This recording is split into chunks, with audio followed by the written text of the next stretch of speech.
Thank you very much for coming. So this is the room you're in. We're going to be talking about all of this stuff that I've got outlaid on this extra put-on desk just for me. But really, Raspberry Pis, SignalR, Blazor, even an Oculus Quest in there towards the end, and how you can go about getting started with all that and hook it all together. So a little bit about me first. Water, thank you.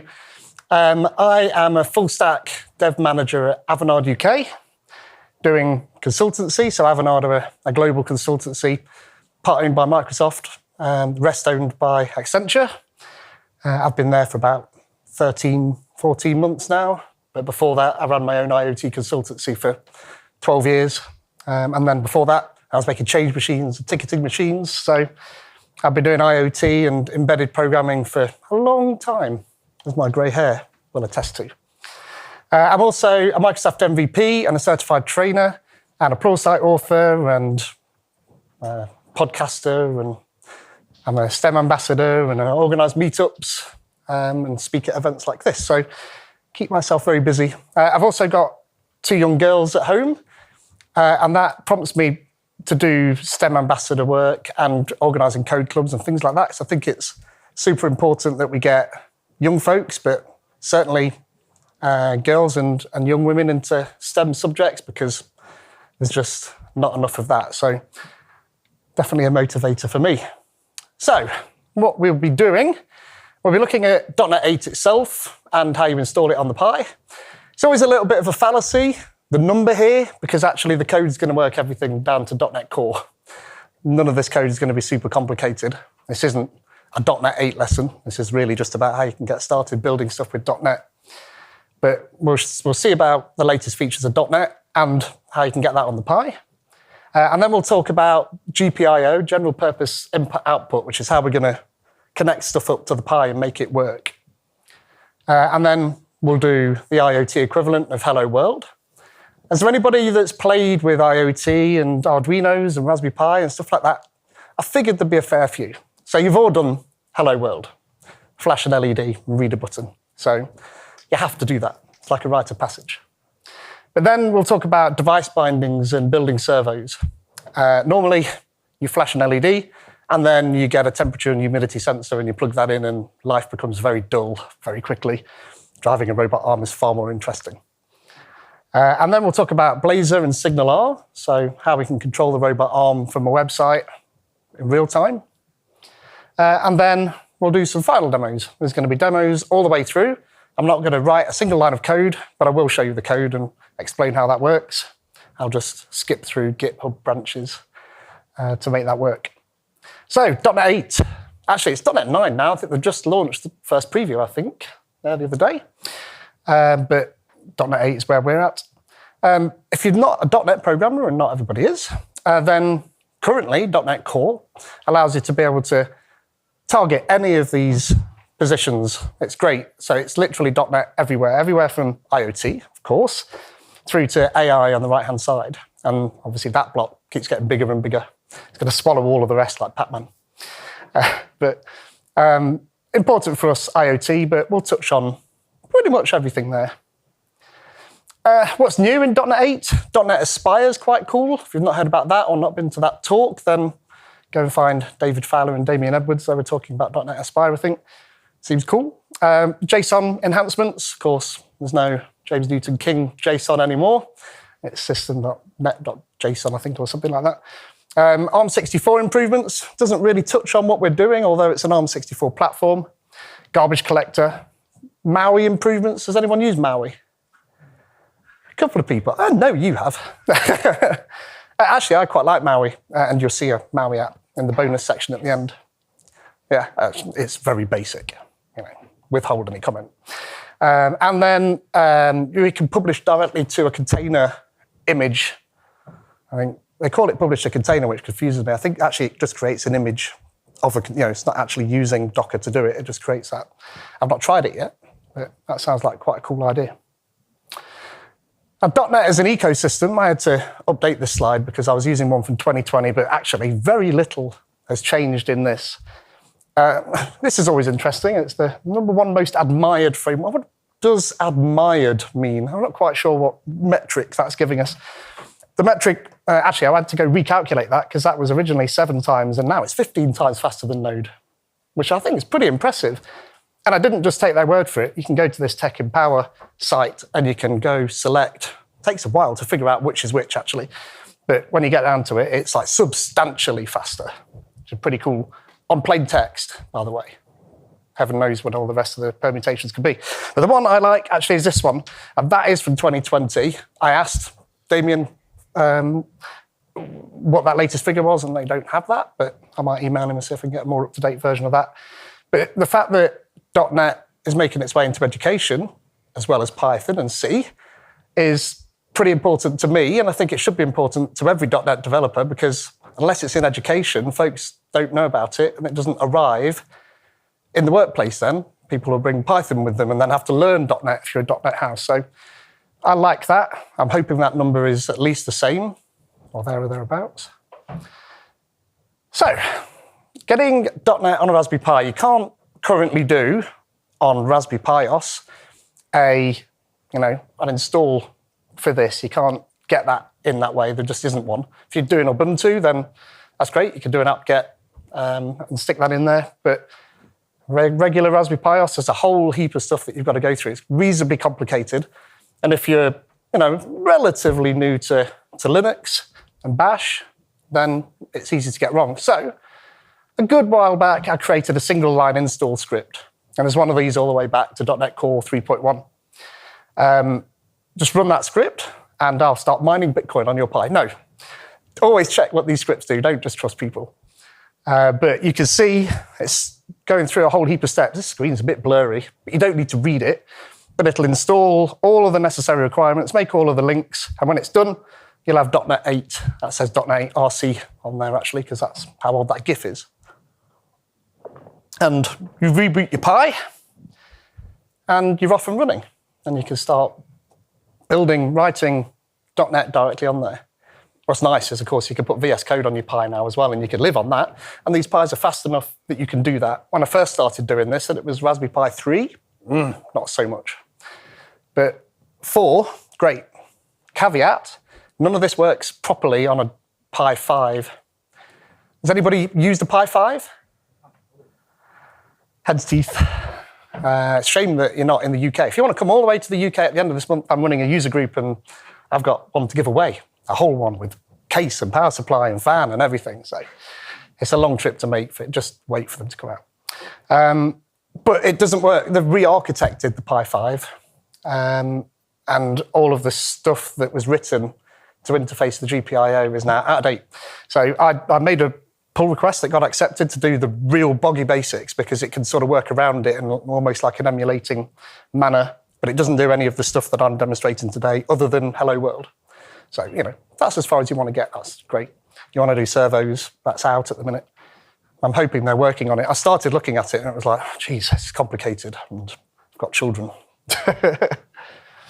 So, again, some of you put your hands up. GPIO, you'll have played with in one form or another. It's essentially the pins on the side of the Pi, around the edge of an Arduino usually. And these things support general I/O, turning things on and off and reading buttons, as well as things like serial interfaces, SPI and I2C, and luckily for us, PWM. You'll hear that abbreviation a few times, and I'll talk about what PWM actually is later. To get all of this working, you're going to use this NuGet package system.device.gpio. There's the link. Go check that out. And that's going to do all of the heavy lifting for everything that we're going to be doing on this in this demo, but pretty much everything you'll be doing on top of that. This NuGet package does support other boards, but geez, I wouldn't even bother. Just get a Pi if you can. You can get Pi 4s, I'm pretty sure you can get them. And it doesn't work on a 5 anyway, so don't bother. It also supports Linux and Windows 10 IoT. Did anybody use that? I leave this on here for this question. Yeah, don't use it. It's really old, apart from anything. If you don't know, it was Microsoft's way of trying to get WPF and XAML onto a Pi. And it kind of worked, and then half of it didn't work, and then they fixed that half and the other half broke. And this was like 2 months apart and you were just scratching your head and it was pointless. There's way better ways of doing that. If you want to do XAML on a Pi now, use Uno platform. It's great. It works really well. Highly advocate that. Normally got a demo in here, but it was just one demo too much. And really, it just demonstrates the same things. But yes, you can get XAML on a Pi. And I've got a blog post on the Uno platform website if you want to follow that. And yeah, that caveat, limited support. Very limited support. So these are the pins on the side of the Pi. If we zoom in, you see we've got things like power and TX and RX will be serial ports and this PWM abbreviation we were alluding to before.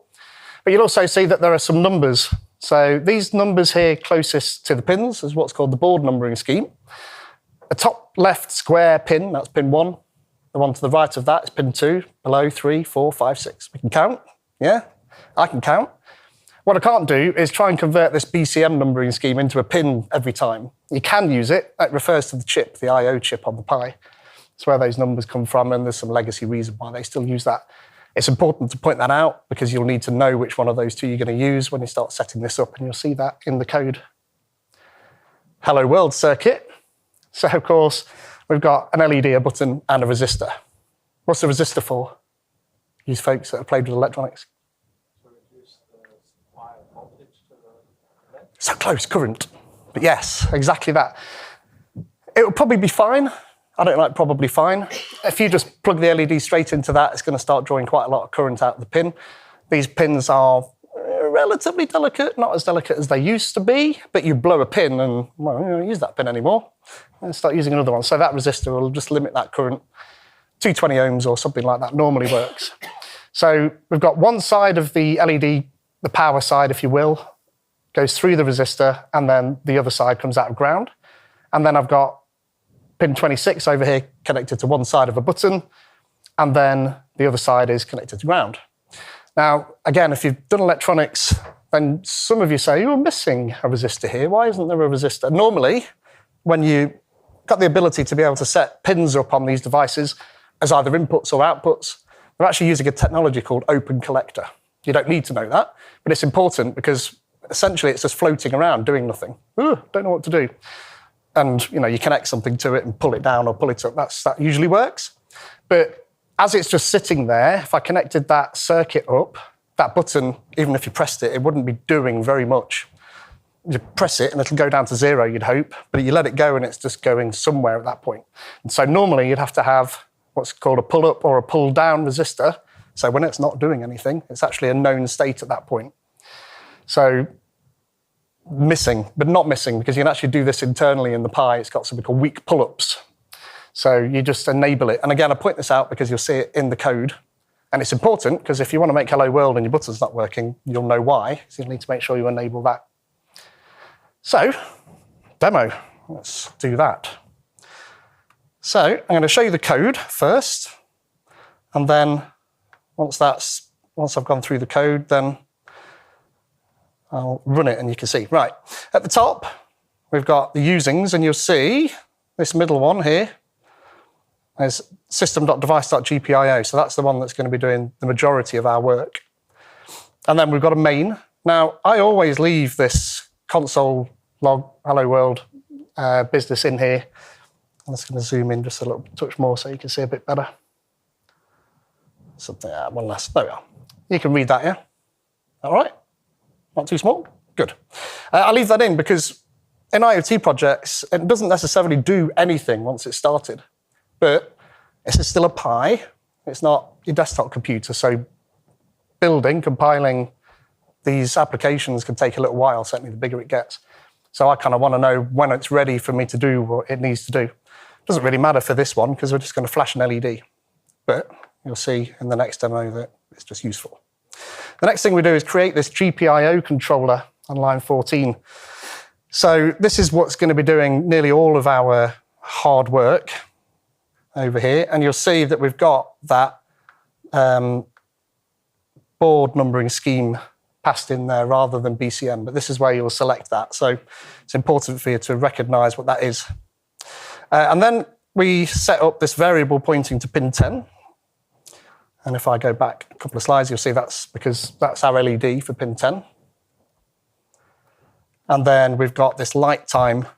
Now, what we're going to do is turn the LED on and then turn it off and turn it on and just blink an LED. So unless we put a delay in between that, it's just going to look like a half-on LED. So you have to have a delay in there. So that's going to be a 300 millisecond delay. So the next thing we do is take our controller and we open that pin 10, and we tell it that it's going to be a pin mode of output. So relatively straightforward at this point. We just open the pin, tell it which pin, tell it it's going to be an output, and then you can use it. So what we do then is in this while loop, because we're just going to flash it on and off forever, we take that controller and we write to that pin a pin value of high. And then we sleep 300 milliseconds, then do the same thing with low, or sleep 300 milliseconds, and then go around that whole loop again. And then when we're finished, we can just close that pin, tidy it up. Not strictly necessary, but good practice nonetheless. I don't really show that on this one demo. You can just ignore it from then on. So in theory, if we run that now, and nothing's broken in the interim period, and I switch to this screen. So now you should be able to see what's going on. It's a little bit blurry and dark, but once that's finished building, in theory, down here, we've got a flashing LED. Now, let's just move this a little bit closer and see if you can actually see it. It's a bit rubbish resolution on there, but trust me, that is flashing. There you can see it now, look, see? There we go. So, hello world. That's going to definitely be the first thing you're going to do at that point. Pretty important though, because we're now able to, not only control the LED on its own, but prove that we can build our application and run it on the Pi directly. So it's pretty good. Now, if any of you have done embedded programming, the ability to be able to run the application, debug the application actually on the system you're interfacing things to is pretty important, actually. There are other ways to do this, so you can deploy it and then remote debug it, which is absolutely what you do in the real world. But that's quite a few convoluted steps to get to that point. Far better you just begin your journey directly like that. So we have a flashing LED. So let's stop that. You can. Yeah, of course. How are you remotely debugging that? Is that just SSH? Yes, exactly that. Yep. Very good. Yeah, it's just the easiest way to do it. I mean, in theory, I could have done all of this presentation on the Pi. That would have been too much. But yes, so the remote debugging, you can use VS Code to do that, and I've done that, and I've got a blog post on how you do it. It's still quite complicated. When you install .NET using my script, it'll pull down a script to help you do that remote debugging. And it works remarkably well. It's cool. You set breakpoints and hover over and you get exactly the same experience, slightly slower. But it works quite well, and yeah, the more you go into this, you'll find that that's what you will be doing. So just to switch back to the slides, we've got a button here as well. So the next step is really, let's prove that we can not only output something, but input something. So again, I'm not doing any coding. I'm just going to switch between branches because I'm nowhere near brave enough to do live coding in an IoT demo. So we can go to the next branch at read button. It gives me time to have a drink. Cool. Now, there's not going to be much difference in this code, certainly not from the top. We've still got system.device.GPIO. And again, shout if, interestingly, it's smaller on your screen than it is on mine. So I've not changed the resolution properly, but it's good enough, I think. But shout if it's too small, but I'm narrating. Again, we've got console.writeLine, hello world. And this is important this time because you'll see it does nothing when it starts up. It just sits there, waits for us to do something. Press the button, obviously. So we still spin up our GPIO controller. We still have the LED pin, but now we've got the button pin on 26. There we are, pin 26, just there. And again, we can count this. We can manually just go 1, 2, 3, 4, 5, 6, and it's doable. It's all right. If that was the BCM numbering scheme, it'd be a nightmare. You can get little plates that you put over those pins with the numbers on it, and that makes it even easier.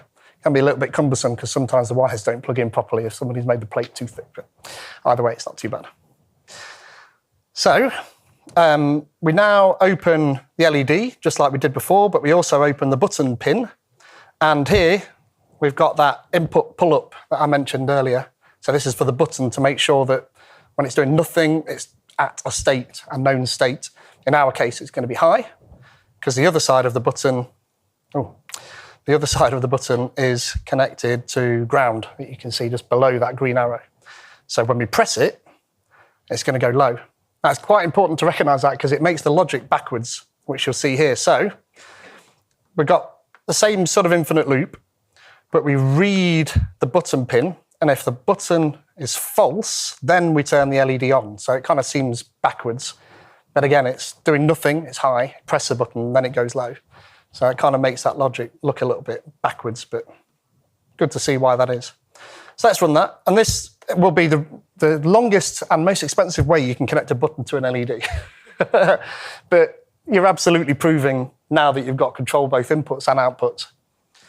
And you can see here why, I want that hello world because it's building, but I don't know you can do it and use it until that point. Now, again, this LED's a little bit dim for you can just about see it next to my finger going on and off. And that's an important step now because we've proven quite a lot. It's not very interesting, but it's actually important. You've got control over everything you need, your whole environment's set up. Now you can start rocking and rolling. You can do quite a lot with just those bits, to be fair, just turning stuff on and off. Make one of those Steam desks or something like that. It'd be quite easy to go from that point to there. But we're not going to stop at that point because that would be very boring. So let's go on a little bit further. So that was that. If you want to control some more electronics, rather than writing all of this code yourself, just use somebody else's code. That's how ChatGPT works. You can use the IoT.device.bindings NuGet package. And it's actually really cool. There's a whole heap of support for everything you're going to need to get going. It's not going to have everything in there, but you can contribute. It's all open source. See what the first item is. I've got a good friend, Cliff Aegis, and if you've been to IoT talks at NDC before, you'll have seen him because he's always speaking. He's a pilot for one of the big British airline companies. You know which one. But him and I both have this problem with that temperature sensor. That's the next step. And great, now you've got whatever the temperature of your room is and the humidity, but how are you going to change that? You're breathing on this thing now to try and get it to change and then wait for it to cool back down again. And it's all right. It's a gateway to be able to add the I part of your OT because, you hook that up to Azure and you can get graphs and stuff like that. So there's a reason why that's always the next step, but it's just not very interesting. And people go to there and then stop because, I've done it. And that's boring now at that point. Making physical things is what I like. And it's important.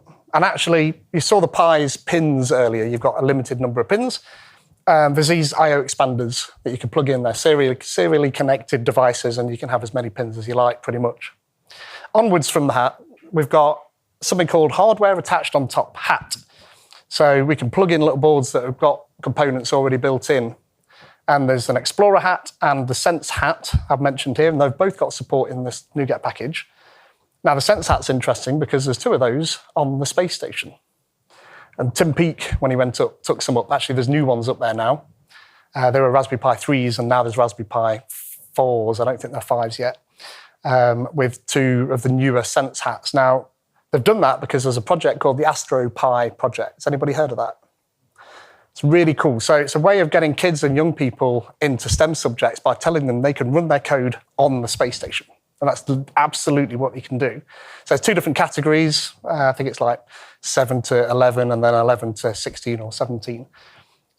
Just difficulty. So the younger ones will just scroll a message on the display and the older ones will be able to do proper experiments. So they'll be able to look at, it's got a magnetometer and a gyrometer and you can sense different colours and stuff like that. And it's pretty cool, the experiments that they get to run, and the novelty of it is pretty good as well. And tell a kid that you're going to run stuff in space and you can see cogs start wearing immediately. Tell anybody that you can do that. It's pretty cool. So onwards from that, servos, and I'll talk about servos in that same description of PWM shortly, and loads more. There must be 30 plus different components or different sets of electronics that you can plug in and use with this. This circuit that you can see in front of me blurrily in that camera, all of this gubbins down here that my hand is obscuring, all of that is this circuit diagram essentially, zoomed out. And what I'm doing is I'm connecting my Raspberry Pi to a little board, this Servo 8 board down here, as it's called, or Servo 6 in this case. Now, servos, they're like little motors, and they take a fair amount of current, just like the LED. And if you plug them in directly to the Pi, you kill the pins potentially. So you can get a little board that kind of splits the power out. So you just send the control signals through there, and the power is dealt with separately. And that's what this is. Now you can actually do it all yourself, and I've done that with this other little robot arm over here. It's just split the power out, feed it with a battery. But that's what we're doing here. So we've got, zooming in a little bit further, we've got on pin 25 is ground. Now, if you do buy this board by Monk Makes, which I've used the box to stabilize my Raspberry Pi, proper maker stuff, I missed the fact that this says ground here, which means that pin. I thought that was channel 1, and I plugged it all in and nothing worked, and scratched my head for a bit, and then realized that somebody had badly labeled things. So ground on that first one. And then we've got the first PWM, and we'll get to PWM, the first control wire on pin 35, another control wire on pin 13, and then this one on pin 12 is actually reasonably important. Now, again, we'll get to it in a minute, but the fact we've got 3 servos, 3 of these little motors connected, is reasonably important. So we've got the 3 servos, 3 little motors, and they're all plugged in. Now, it's tiny, but it says C on that first one. Usually, it's either going to be orange or yellow or that sort of a colour, and then red and brown or red and black. So the orange or yellow is likely to be the control. So that's controlling the servo, and the other ones are power. You can't really blow anything up; it just won't work. But you plug your servos into that side, and it just works. It's nice. It's good. So control, power, and ground. So a servo, as I said, is like a motor, but it's not really a motor. But we've got a certain degree of freedom. In our case, we've got 180 degrees of freedom. So these things will move from one side to the other, and they use something called PWM. Does anybody know what that is? Very nice. So these servos are kind of floating in a position based on the width of the pulses and the duty cycle. This will be an oversimplification, but it will make sense. If you imagine that you've got small pulses with a big gap in between, servo will go one way. If you've got kind of equidistant pulses, servo will go to the middle. And if you've got long pulses and a small gap in between, then they'll go the other way. It's actually a little bit more complicated than that, and the distances are minuscule. You wouldn't see it even on a scope without zooming right in. But that kind of tells you how that's working. It's pretty simple, but you have to be pretty accurate, otherwise it jitters.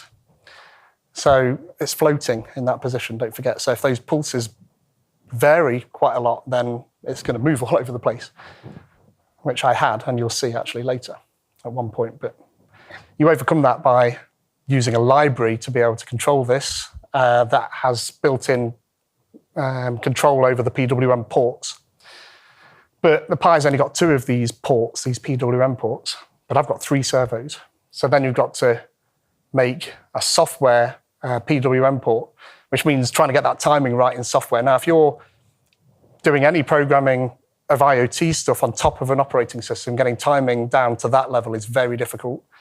But this library brings in a high accuracy timer that sort of splits itself off and goes below the operating system to give you that accuracy. And it works quite well. But it took me a while to figure that out, and it was sending a tweet to one of the people that contribute, and they went, "Don't you realise that you just put true at the end of that statement and it'll fix it all?" Yeah, that was annoying. That's my life. So let's start moving these robots around. So again, I'm going to switch branch, move servos. Again, I'm not going to write any code.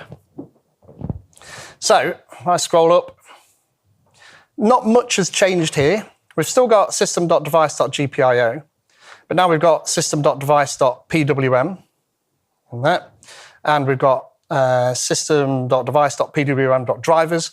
So that's all coming from that system.device.gpio NuGet package, that underlying connection to the I/O on the Pi.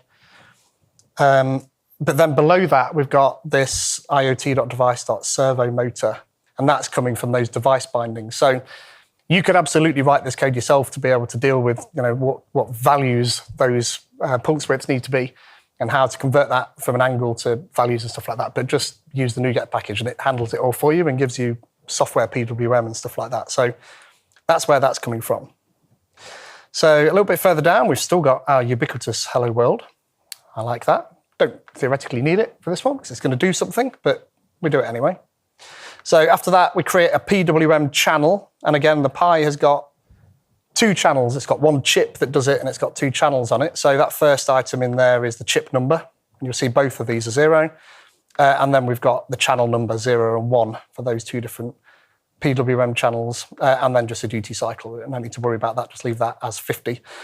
You'll see, again, with that NuGet package, the device bindings, they've got all of these examples in the repos. So you can actually go explore them yourself. It's great. They've done a really good job. So we create then a servo motor, and that's from our device bindings.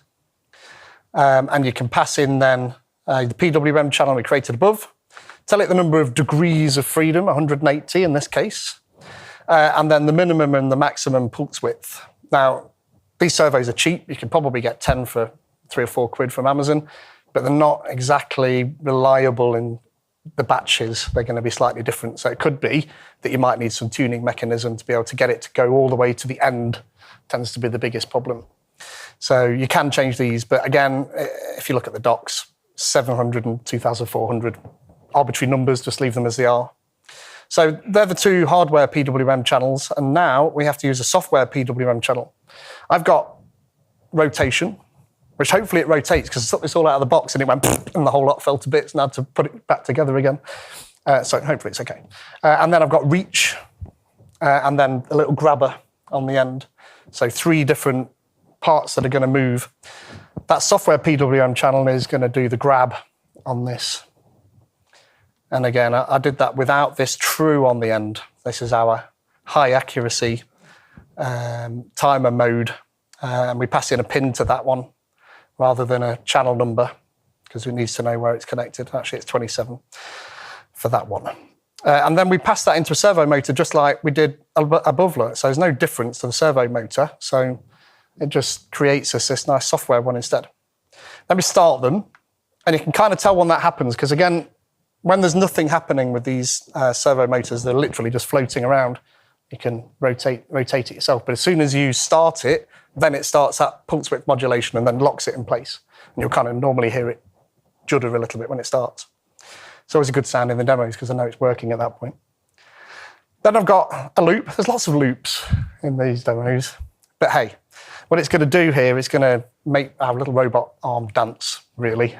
But it's just going to exercise all of those servo motors. So I've got a move to angle. It just slightly simplified things for me. So I can pass which servo I want to move and the angle in there, but really it's just doing servo, right angle, and then the angle.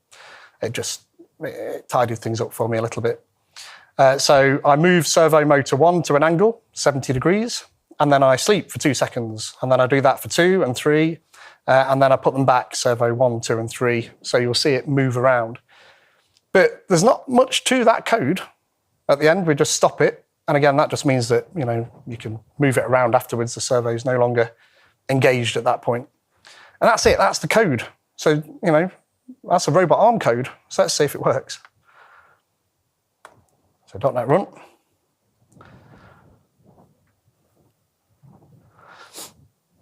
And we wait with bated breath and see what it does.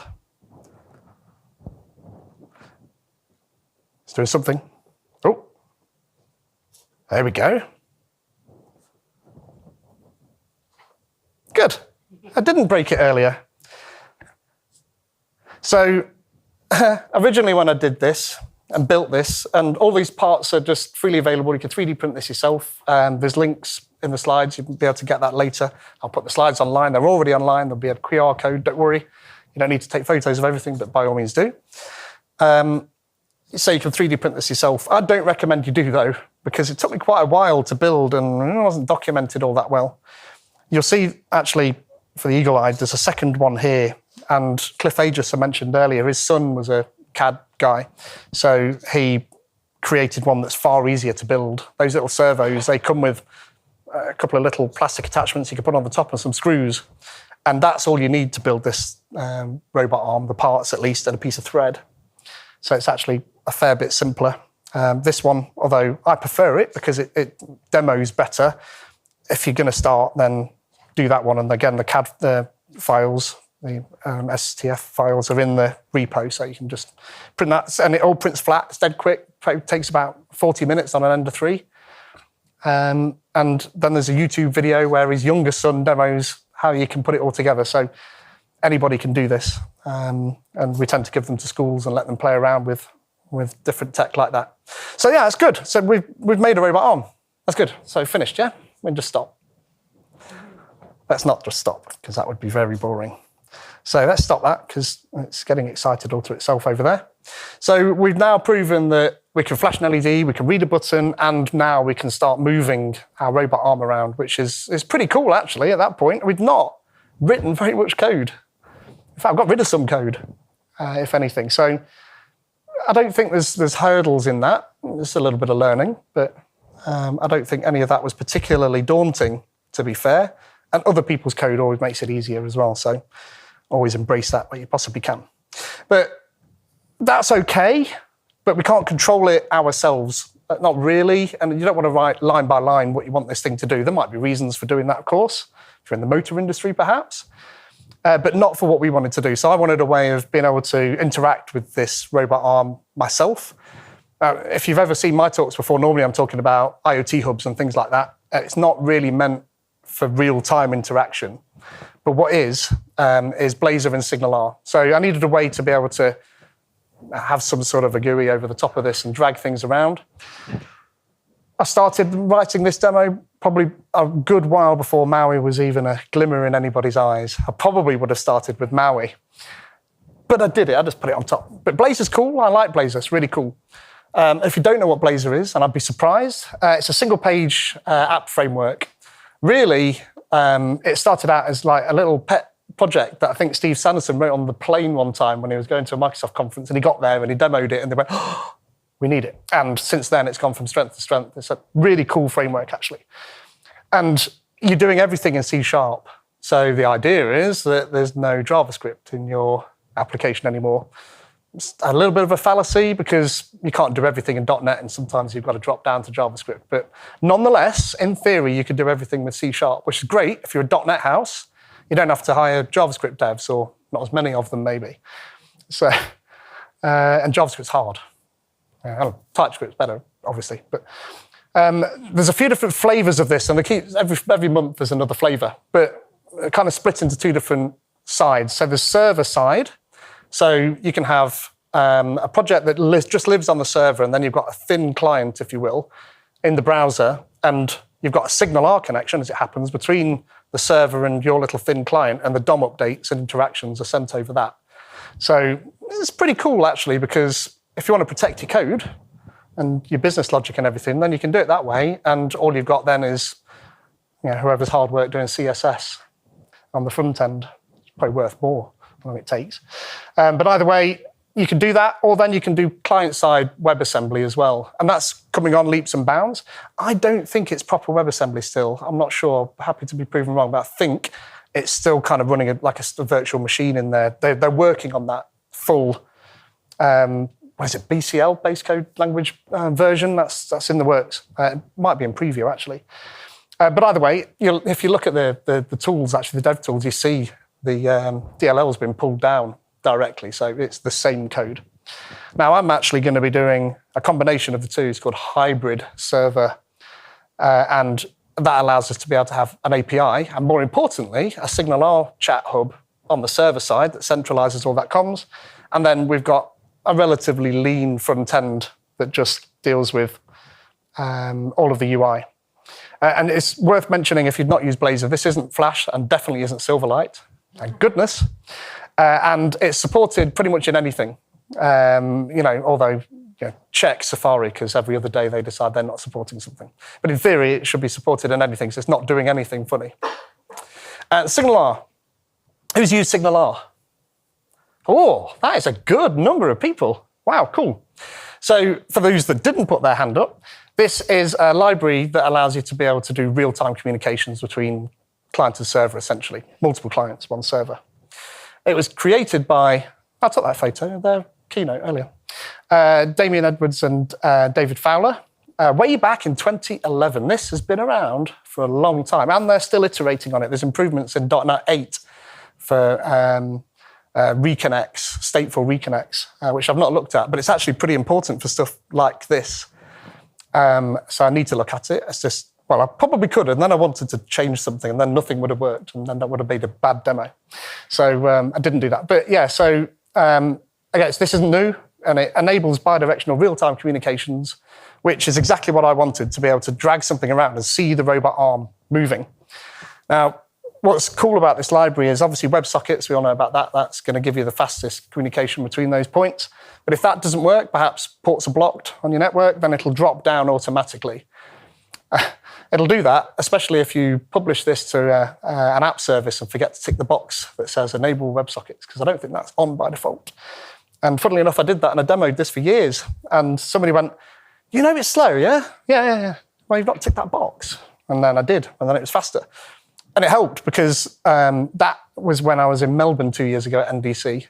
Now, I've deployed my application in the UK and I come over here on the other side of the world, and now latency is a thing. And you'll see that.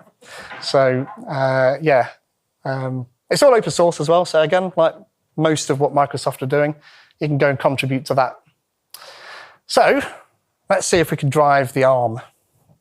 So normally there's like intermediate steps here where I run a little local version of the website and communicate in that. But there's more interesting things to do than just do that. So what I've got is over here, I've got a website, and you have to hit F5. And I'll demo it, and then I'll do the code, because there's a fair amount of code, and I want to show you the cool stuff. So I need to switch to main branch. I'll do that, and then I'll run it.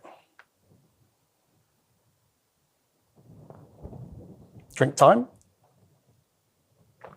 And again, I'll come back to the code. I just wanted to show you it running first, and then the code will make some sense when we do that. We'll still get hello world. Oh, it won't. The builder's failed. What did it say? Oh, yeah, that's probably why. That'll definitely. Let's try again. Overeager. Better work this time, otherwise we've got a problem.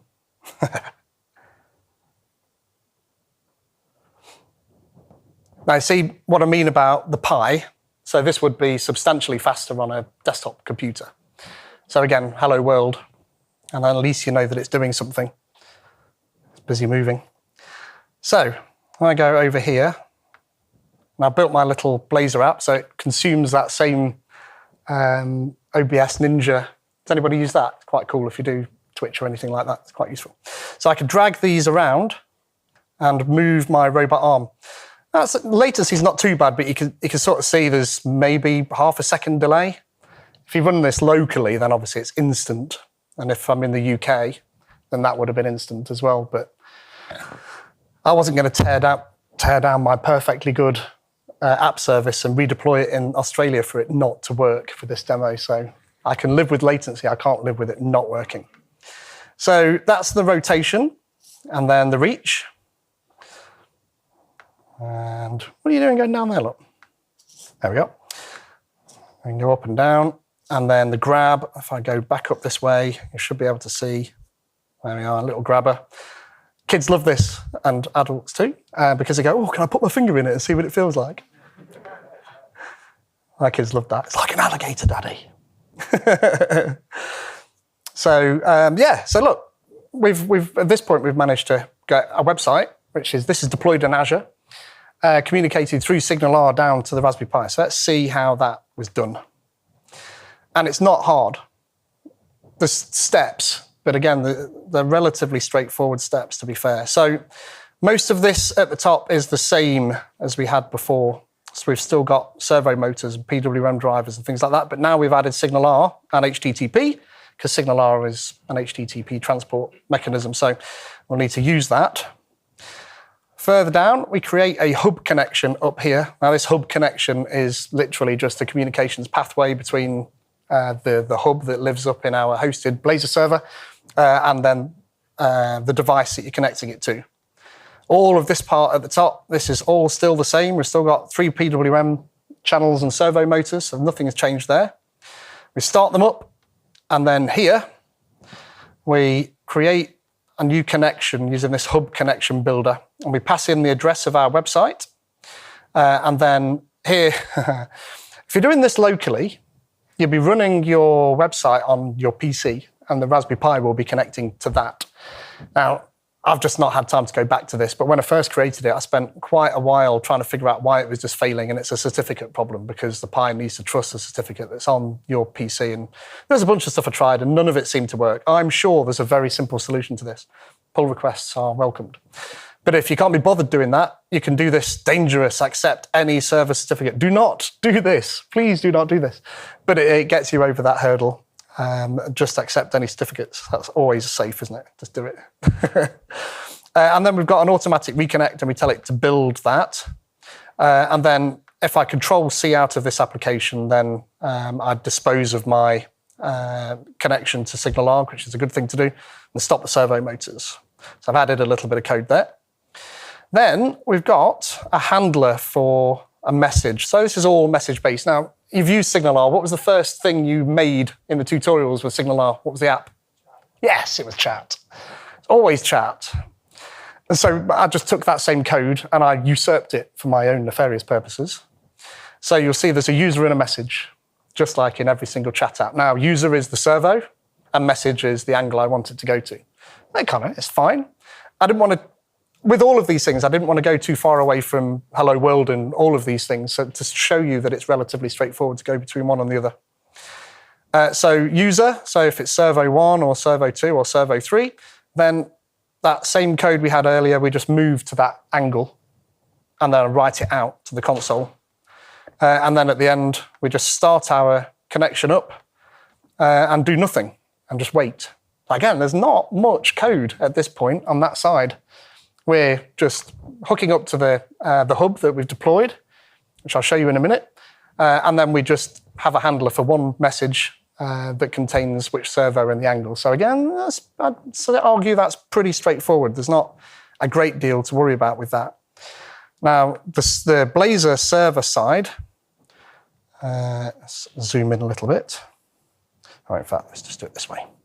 I've got a bunch of UI here. Now, there wasn't a decent slider in Blazor. There might be one now, but there's so many component libraries out there that are free, and I've used Matt Blazor. It's really cool if you've not used that. It's the free set of Blazor components. And there was a slider, so you'll see that Matt slider. And we bind the value of that slider to a property in the code down below. So we've got 3 of them.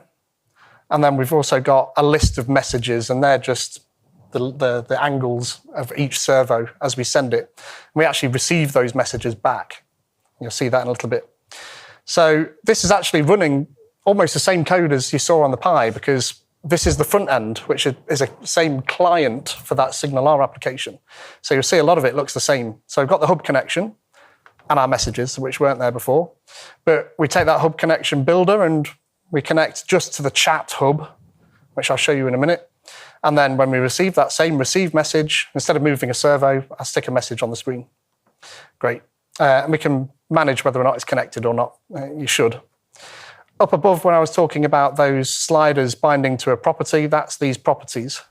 So whenever I change a servo value, I send a send message. Now, you'll have seen the rest of them are looking for a receive message. So I'll show you what that means in a minute. But I pass in the name of the servo 2, and its value. And then that's it, just some defaults. So the front end's pretty simple as well. There's not that much to it.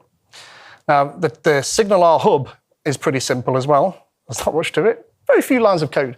But you'll see that there's that send message function there. So that matches to the send message that we've got for each of those servos.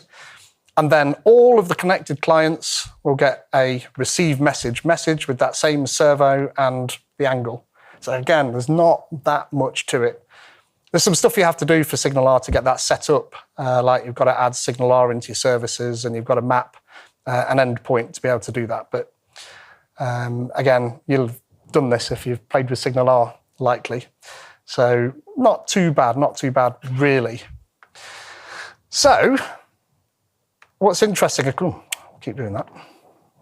What's interesting, of course, is that now that is actually on the internet. That SignalR hub is on the internet. And we're able to connect to that from pretty much anything. So I thought, how cool would it be to control a robot arm with an Oculus Quest? And, business expense for this. I don't play golf on it, honestly. Or Beat Saber, or any of those things. But this is cool. I really did want to prove to myself that I could do this sort of thing. And as it happens, this is a cross-platform game engine. Who's used Unity? A few people. Good. I like it. It's been around for a long time, 2000. So I'm going through a little trouble at the minute, Unity. I'm hoping that they don't implode because what's really cool about it is this up there. You can program it in .NET Standard or C# 8 in that case. So it's a little bit behind. What are we on, C# 12 at the minute? Something like that. But to be fair, it's not too bad. That works perfectly well. And the support for virtual and mixed reality, which is pretty cool. In Unity, you can build and deploy it directly to the headset as well, which just makes that whole development lifecycle a lot easier. There are some gotchas, like adding NuGet packages is a royal pain. So I've got a script in the repo that adds the NuGet package for you. Reason being is that if you've ever looked at how NuGet packages work, they're not just one NuGet package. There are a whole heap of DLLs that are all interdependent, and you need the right DLL for the right architecture. And you need, for this case, you've got to copy those DLLs into a folder and then reference it. And so I don't know why it's so hard. There must be an easier way. Surely there's an easier way. It doesn't seem to be, though. So I've got a script that just does that for SignalR and gets that working. So let's see if that works, shall we? There's a few steps to get this working. So one of them is I need to go all the way over here, and I'm going to see if I can cast the application that I've made to this screen, and hopefully you'll be able to see it then. Otherwise, there's just going to be a huge queue of people waiting to have a go themselves. You're more than welcome to have a go. There is anyway. You're more than welcome. So, right. I need these first. And start my application. But you won't see anything until I start casting, so I'll just look like a Burke standing up here in front of you while nothing much is happening. So I am going to cast to a computer. Next. Now hopefully on the right-hand side over here, we will start getting our image. Come on, you can do it. It's a little bit. Now, I'm doing all of this through the hotspot on my phone, by the way, because I tried it with the hotel Wi-Fi and it was laggy. Oh, good, look, something's happening. Ah, you see it yourselves? Yeah. Good, right, if I just full screen this, because, cool. There we go. I love this, it's mixed reality. So, I resume.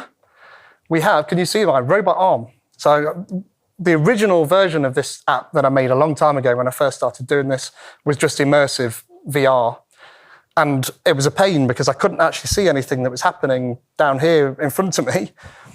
And stuff would break and people would be going, it's fallen over. I have to take the whole thing off again. But now I can actually see everything, including our robot arm over there. Now, I put these down because the other thing I wanted to do was use my hands. So if I click this, then I get a nice little menu system here, 3 sliders, very similar. And I can rotate my robot arm, and you'll see the real one rotates, and the one in VR rotates as well. Now, what's even cooler is, if I go back to my slides, and this is cool, because normally I'd have to take my headset off. If you scan that QR code, you can move it while I'm in VR, and I'll be able to see you moving it. Now, this is when it falls over, because you people are nasty. I'm going to see what I can make it do. And it literally will just go everywhere. There's a piece of blue tack in the bottom of that now to try and help with that. But I'm telling you, you watch people. People are horrible. See? Yeah, it's actually not as bad as I've seen some people. But now you can see my robot arm's going mental in here as well. The VR one is almost as wobbly as the real one. But you can see these sliders moving as well, all in time. And this is all the power of SignalR. Oh, isn't it? Oh, yeah, sorry. Oh, come back. One more. There we are. There, so you can see. Too far. What? Yeah, thank you. It's good. Now, it's laggy, mainly because it's doing everything now. You nasty sods. But we can also turn on this. Now, I don't know if this is still connected. Oh, it is, look. Now, this is an ESP32 down here. Can you see that through the mixed reality? And this is just a circuit that I've wired up myself to do the same as that servo board does and split the power out. Hey, careful. Now, this is running Jose Samoes' .NET Nano frameworks. Anybody used that, heard of it? So you can run virtually full .NET on an ESP32. An ESP32, if you don't know what that is, that's an Arduino device, mass-produced. You can buy them, 10 of them for a tenner probably. Not very repeatable, but like the servos, you can actually do it. Oh, come on, move the reach up, somebody. There, look. But again, this is .NET everywhere at this point, which is quite cool. Yeah, nasty, aren't you? But I didn't want to stop there. Oh, hello. I'll leave that going. God knows what it will do in the background. So if I go over one more, which is kind of a spoiler earlier. Hello? Hey, steady. You'll ruin your own fun. Here's my Maui app. Maui, I like it. It's a bit different to Blazor though, isn't it? So you can't copy paste between Blazor and Maui, but the concepts are similar. So when this starts, you'll immediately spot something on the left-hand side. Now my PC is doing a lot. Come on, that gives me a chance for a drink. What does it say on the left-hand side? Look. Control it with your voice. Of course, if you want to be able to fill out that .NET slide earlier of .NET Everywhere, you cannot do it without AI. So again, this is very similar to that Blazor app, steady. And this is janky as hell because I just did it and it kind of works, but let's see. Oh, I'll tell you what, everybody stop. That's going to carry on. This is .NET Nano framework on a tiny little underpowered device. The SignalR NuGet package isn't very fast.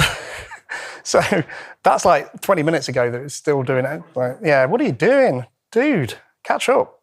So it's going through the stream of messages and eventually it'll get there. But it's a cool demo, I like it. So let's see. It's still going. It'll be there tomorrow, that will. Right, let's see. Reach by -50. Oh, it did, but it's just a bit stuck. Partly because you were so nasty that my little bit of sellotape that I was using to try and keep everything down has come off. It's not too bad. Right, you shush. Bored of you. It's like Johnny Five when he turned his power off. So let's do, tell you what, let me move it here. It's annoyed now. There. So that same app will let you move it just like you would do normally. Laggy as hell, but still it's all right. So let's try rotate by 20 degrees. Oh, rotate, listen, rotate by 20. There. That's quite cool. Rotating. Slow, that is, latency. Being as it's Maui, there's an app for the phone because I wanted to fill in the last box because I'd done all the other boxes. So in theory, and I'm not sharing my screen to this, it's doing enough. If I go back here, in fact, oh, look at that. Go back here. Then we can see we've got a Maui app. It's overexposed, but nonetheless, I can move my robot arm using the Maui app as well on my phone. That's almost the exact same app, just without the speech in it. It's pretty cool, actually, that this talk is as much about the fact that you can run .NET everywhere as it is about being able to do really cool stuff. Those two things. We can do cool stuff with .NET everywhere now, including on the space station. So how cool is that? I like that. That works for me. So I like all of that. By the way, just very quickly, the Nano framework code, I'm not going to go line by line. Here. So this one. It's similar, but not quite the same. But we've still got hub connections and stuff like that. But it has to do a little bit more stuff. Actually, that's the SignalR client. That's why that looks a little bit more complicated. Show the right one, Pete. There we are. So PWM pins, hub connections. Hello from Nano Framework, my same hello world. Ready to start moving. Set up the servo motors just the same as we did before. Slightly different, but almost identically the same. See, so servos and move the angle. And that's it. It's Wi-Fi, that ESP32, so that's what this piece of code is doing there. But again, not too difficult to get started with that. It's just .NET. It works in Visual Studio. You get your device connected on the right-hand side. It would do if I connected it to the PC. It's connected to the Pi over there because of where it is. And then you can interact with it in there. You can use this for connecting to Azure in IoT Hub and things like that as well. So the world is your oyster when you do those sorts of things. But bear in mind, again, that's a constrained device. And that's a real constrained device and not what Microsoft call a constrained device of 32 gig and 8 cores. Dear me. So that's that bonus section, and it really does give us all of those. So I think we did it all. So IoT on the device and web and cloud because I deployed it, desktop with that Maui app, mobile with that same Maui app, gaming in Unity, and AI with that speech. ChatGPT, I don't want to add that to it, OpenAI. No, probably not. Goodness knows what it would try to do. But I liked it. So, when I first started playing with this, my sadly departed cat, and I'd forgotten about this until I looked at these slides again, and it was like, ooh. She loved it. She used to jump up on the desk and pick them up. Also, it was quite wobbly when I did it before, like you saw, and it was so wobbly that, if you're not careful and you start moving it around like you bunch of people are doing, then it'll do that. So I ended up screwing it down. But when you're dealing with actual hardware, this is the sort of stuff you come up against. It's not necessarily the programming that's hard, it's the hardware, the hard in hardware. Links, you can do this all yourself. So there's a QR code there. By all means, that'll take you to that top link, actually. And there's another QR code at the end that'll give you the slides. But you can step by step your way through all of this. So I've made a bunch of pages up and you can literally go step by step. Doesn't include building the robot, but you can build up from, just like I did, through GitHub branches. And then I've got a blog post on how you can connect your Pi up to some bits and control it with .NET 8. Do check that out. And then that's that NuGet package. But the source code is the interesting one. In the repo, there's all of the examples in there, so check that out. That is the big robot arm on Thingiverse. And then there's a workshop that you can run through with all the parts there that I mentioned earlier. So that's worth checking out. If you need to contact me, then by all means, just reach out on Twitter. Now, normally I had an underline on that because it was a link, but you can't see the underscore in my Twitter handle. There's another Pete Codes out there without the underscore. Don't follow him. Don't.